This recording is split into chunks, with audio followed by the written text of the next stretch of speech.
네, 이번 영상에서는요, 집합의 연산법칙 그리고 여집합, 차집합에 대해서 좀 알아보겠습니다. 자, 일단 집합의 연산법칙에는 이렇게 세 가지가 있어요. 교환법칙, 결합법칙, 분배법칙.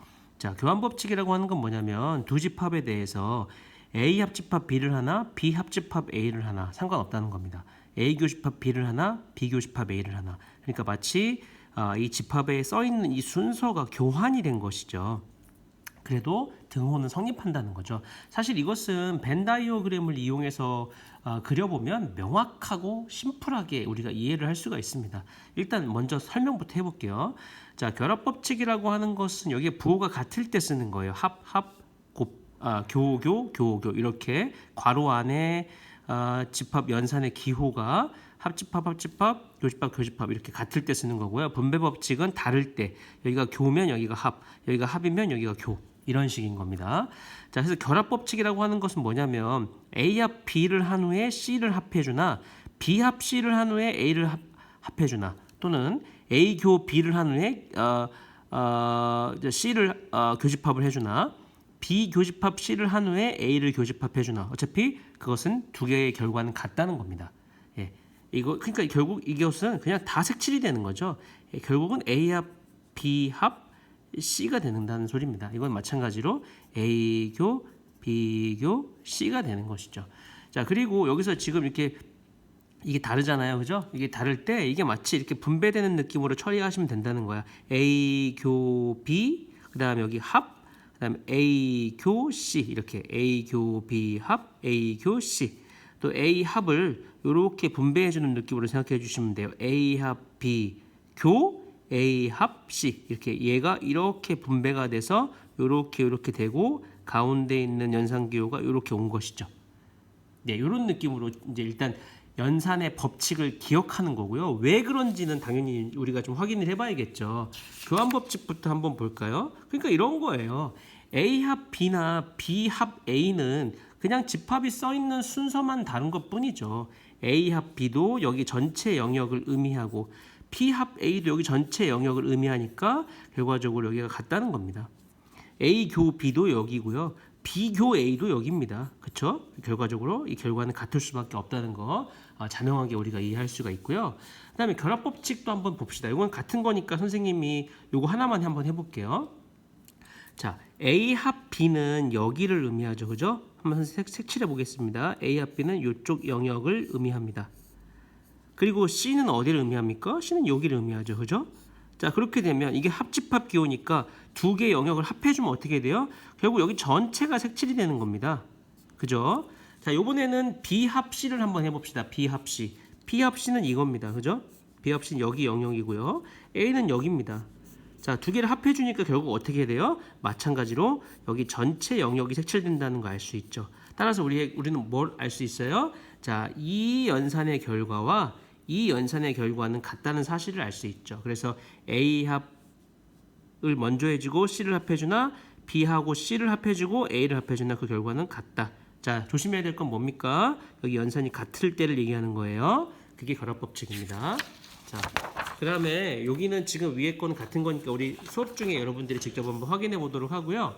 분배법칙 한 가지를 좀 더 볼게요. 여기 분배법칙만 좀 확인해 볼게요. 제가요. 자, 분배법칙은 지금 이런 거란 말이에요. 우리가 지금 확인해 보고 싶은 건 이겁니다.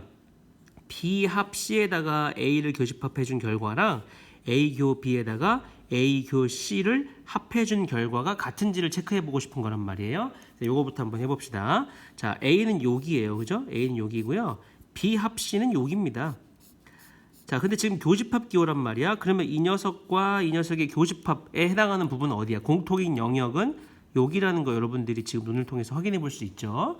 자, 그러면 A 교 B는 어디입니까? 자, A 교 B는 여기입니다. 그렇죠? 자, A 교 C는 어디예요? A 교 C 여기입니다. 그죠? 자, 그럼 이 두 개의 영역을 합해 주면 어떻게 됩니까? 그렇죠? 마찬가지로 여기라는 사실을 알 수 있죠. 자, 따라서 어떻게 됐어요? 공통, 같은 부분이 색칠이 됐죠? 그러니까 결국 무슨 뜻이에요? 이 두 가지의 결과는, 연산의 결과는 같다는 겁니다. 그래서 분배 법칙이 성립하는 것이죠. 자, 그래서 여러분들 이거 다시 한번 체크를 해보면 어떻게 분배 법칙이라고 하는 건 어떤 때 적용한다? 괄호 안에 있는 연산과 괄호 밖에 있는 연산이 다를 때 쓰는 거야. 그래서 이 녀석을 묶어서 동시에 이렇게 분배해준다 이런 느낌으로 처리하는 거야. 자, 근데 선생님 여기서 한 가지 더 얘기하고 싶은 게 뭐냐면은 이렇게 역방향도 분배 법칙이에요. 무슨 소리냐? 여기가 합으로 되어 있고 여기 A 교가 이렇게 공통으로 있으면 이걸 묶어낼 수도 있어야 돼. 이렇게 묶어내면 여기서 A 교가 나가버리면 어떻게 돼 얘들아? B 합 C가 남지. 그래서 A 교를 바깥으로 공통으로 묶어내고 B 합 C로 이렇게 처리하는 거. 이것도 분배 법칙입니다. 역과정을 여러분들이 익숙하지 않은 경우가 많은데 역과정도 잘 알고 계셔야 돼요. 자, 밑에 것도 마찬가지로 수업 중에 우리가 한번 직접 확인을 해보도록 하겠습니다. 자, 그러면 선생님 집합의 연산 법칙에 대해서는 설명을 한 거고요. 자, 이번에는 이제 교과서로 다시 좀 돌아가서요. 여집합과 차집합이 무엇인지에 대해서 한번 설명을 해볼게요. 요 교과서가 아니고 요걸로 설명을 해보겠습니다. 자, 여집합과 차집합이라고 하는 것은 이제 무엇이냐? 자, 주어진 집합에 대해서 그 부분 집합을 생각할 때 처음에 주어진 집합을 전체 집합이라고 하고 이것을 기호로 U. 자, U는 유니버셜의 앞글자를 딴 겁니다. 머리 글자를 딴 거예요. 그래서 U는 전체 집합을 얘기하는 겁니다. 전체. 자, 그러니까 전체라고 하는 것이 일단 뭐냐면 이 그림을 통해서 우리가 좀 확인해 볼 수 있을 것 같은데. 자, 그러니까 어떤 집합이 이제 우리가 부분 집합을 생각할 때 처음에 주어진 집합, 이 전체의 집합을 우리가 전체 집합이라고 말 그대로 부른다는 거죠.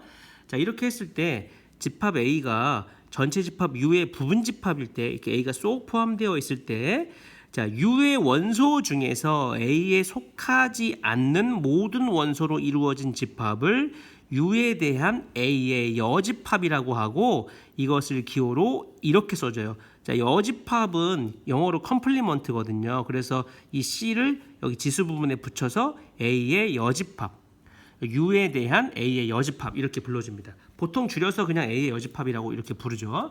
자, 그러니까 A의 여집합을 벤 다이어그램으로 표현하면 뭐냐? U의 원소 중에서 A에 속하지 않는 모든 원소. 자, U의 원소 중에서 A에 속하지 않는 모든 원소니까 이 바깥 영역 안에 있는 원소들을 모아놓은 집합을 얘기한다는 거죠. 그래서 A의 여집합은 결국 누가 있어야지만 정의가 되는 거야? 전체도 있어야 되고 A도 있어야 돼. 그래야지 A의 바깥 부분이 정의가 되는 거지. 이해할 수 있죠, 그죠? 자, 이것을 조건제시법으로 표현해 보면 이렇게 표현해 볼 수 있어요. 보세요. 자, 전체 집합 U에 대한 부분 집합 A의 여집합을 조건제시법으로 표현하면 A의 여집합이라고 하는 것은 X긴 X인데 어떤 X냐면 일단 X는 전체 집합의 원소야. 그리고 X는 A의 원소는 아니야. 그러면 여기 바깥 영역에 있는 원소라는 거 여러분들 이해할 수 있죠. 전체 집합의 원소이긴 한데 동시에 A의 원소여서는 안 돼. 그러니까 바로 전체 영역 안에 있는 것 중에서 여기가 아닌 거니까 여기에 있는 원소들을 의미하는 거구나. 이렇게 조건제시법으로 우리가 이해해 볼 수도 있습니다. 자, 그래서 이거를 좀 확인을 해보면요. 전체 집합이 1, 2, 3, 4, 5고요. 부분 집합 A가 1, 2, 4일 때 A의 여집합은 자 1, 2, 3, 4, 5에서 A 1, 2, 4를 제외하고 A 여집합은 바로 3, 5가 되는 거니까 여기 빈칸에 5가 들어가면 되겠네요. 그죠? 좋습니다. 자, 좀 더 봅시다. 자, 이번에는 차집합이라고 하는 것의 정의를 좀 이해해 봐야 됩니다. 차집합은 이렇게 전체 집합이 정의될 필요는 없어요. 전체 집합이 정의될 필요는 없어요. 이건 상관이 없지만 자, 두 집합의 관계에 대해서만 우리가 성립하는 하나의 정의입니다. 개념입니다. 자, 뭐냐면 두 집합 A, B에 대해서 A에는 속하지만 여기가 중요해요. A에는 속하지만 B에는 속하지 않는 모든 원소로 이루어진 집합을 A에 대한 B의 차집합이다라고 얘기하고요. 기호로 이렇게 써줍니다. 자, 선생님이 읽을 때 그냥 A 차집합 B라고 할게요. 근데 여러분들 이거를 A 빼기 B라고 읽지 않도록 유의하세요. A 빼기 B라고 읽지는 않습니다. 원래는 A에 대한 B의 차집합이라고 읽어줘야 되는데 선생님이 A 차집합 B 이렇게 얘기하겠습니다. 자, 그럼 A 차집합 B는 벤 다이어그램으로 표현하면 뭐예요? A에는 속하지만 B에는 속하지 않아야 돼요.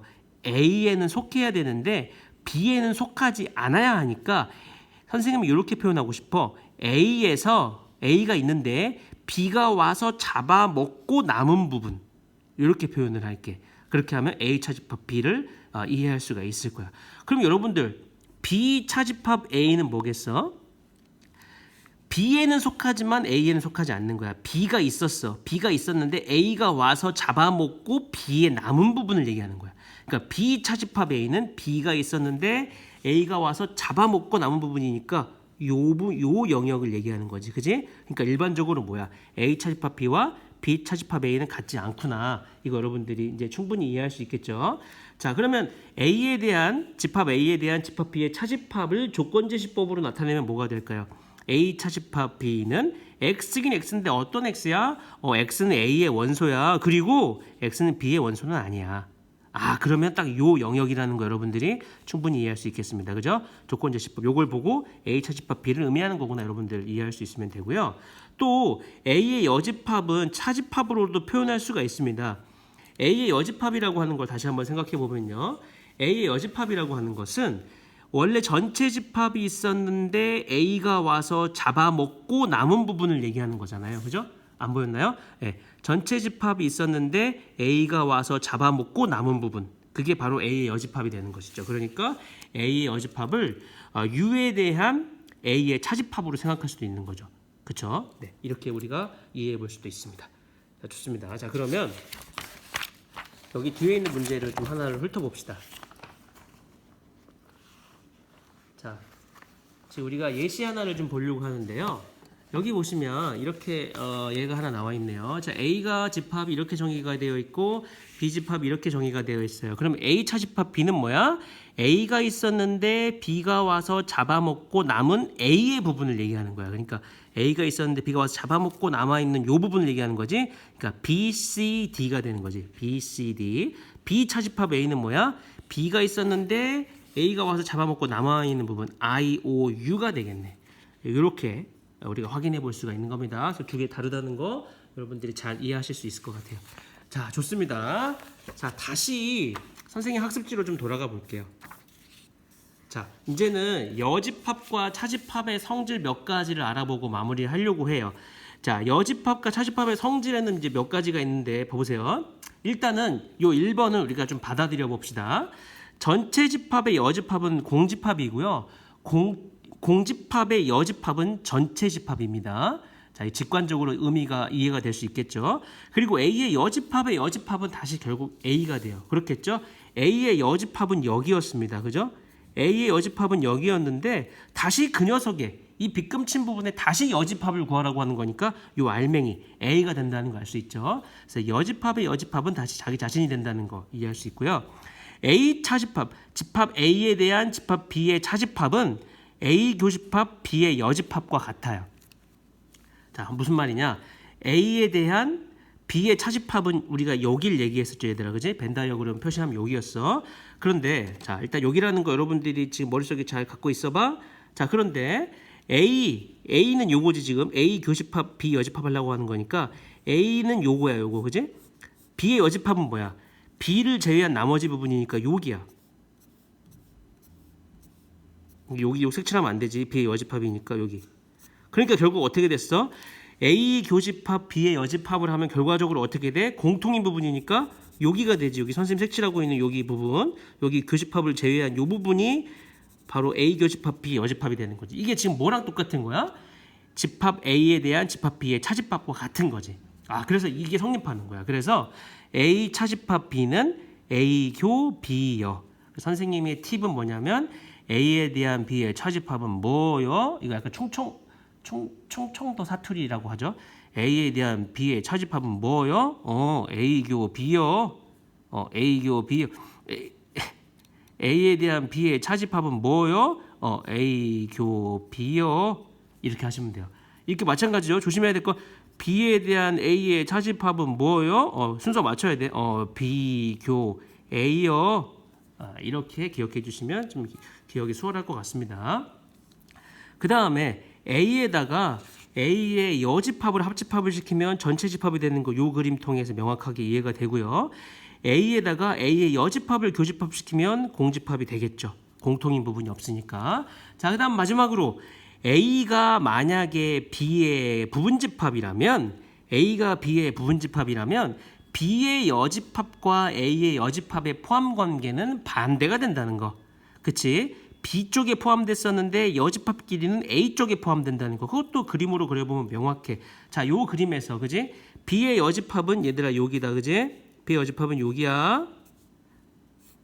A의 여집합은 어디야? A 빼고 다니까 여기야. 그지? 그러니까 어떻게 됐어? B의 여집합이 A의 여집합에 포함이 됐죠? 예, 그러니까 여러분들 어떻게 결국 이 성질을 통해서 확인할 수 있는 건 뭐야? 만약에 B하고 C의 관계에서 만약에 이렇게 포함 관계가 됐다면 여집합 길이의 포함 관계에서는 어떻게 된다는 얘기예요?